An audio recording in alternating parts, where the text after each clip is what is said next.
Week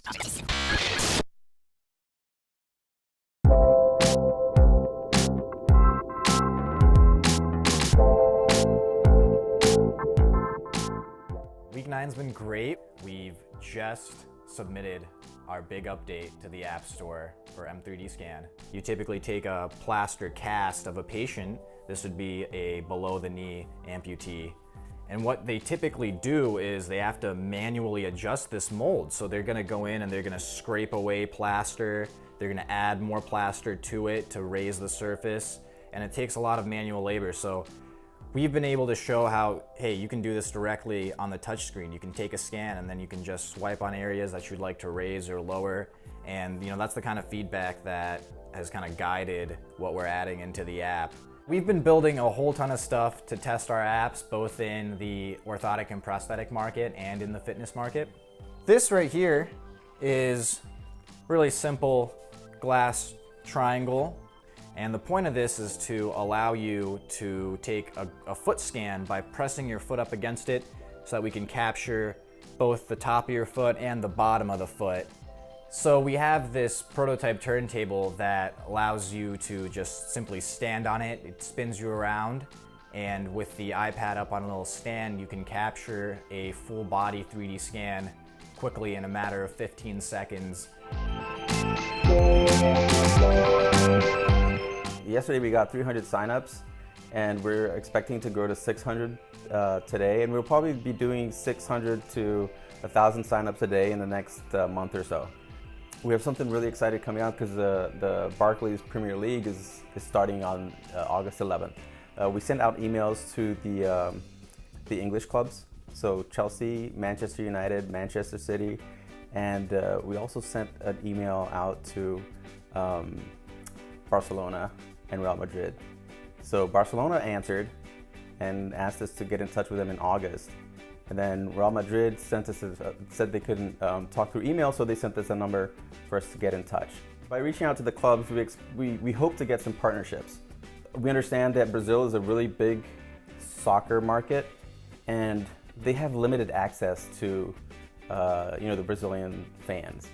And since we're reaching a demographic that has disposable income, and that's the age that can maybe, I don't know, spend some money on these teams, so we can reach out to those users and present these clubs to them, or in a way that they can make money off of it. This week we mostly focused on trying to build out our sales pipeline. So we did 10 demo calls to different companies. We've mostly focused on apparel, probably as tied with food and beverage. Coke and Pepsi, for example, have a lockdown on a lot of universities, and it can be very limiting to try and market your products on a college campus because of that. Student engagement is still, we're still getting a lot of signups. We're probably about 50 to 100 signups every day.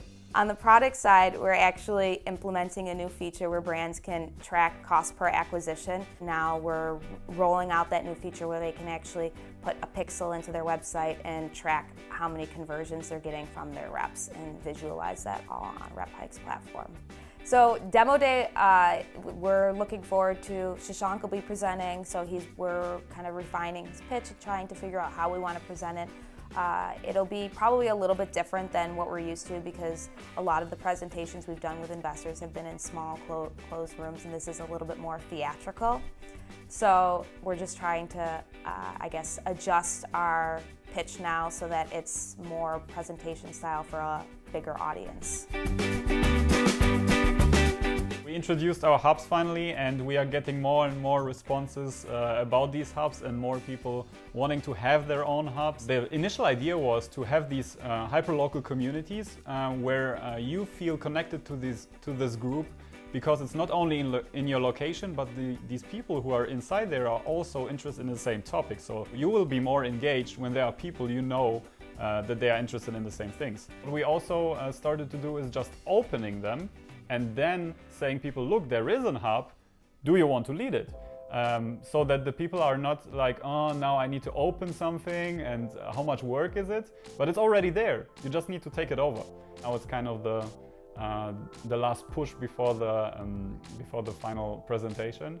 And yeah, we try to get as much feedback as possible and people into the app to have something cool to present in the end.